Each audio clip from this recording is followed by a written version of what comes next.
আব্বা কি হয়েছে বল? আব্বা, যে কোনো মূল্যে আমার পপিকে চাই, নইলে আমি সবকিছু বরবাদ করে দেবো। হ্যাঁ, মাঠে কাজ করতে করতে আমার জীবন বরবাদ হয়ে আছে, আর জমিদার এসে বিয়ে দে। আব্বা, পপিরে না পাইলে আমি এই দুনিয়া সবকিছু বরবাদ করে দিতে পারি। अच्छा যে কোনো মূল্যে পপিরে আমার চাই।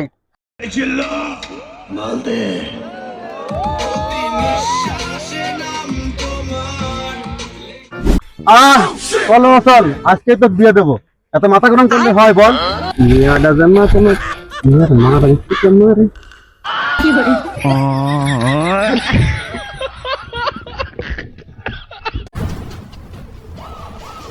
I see faces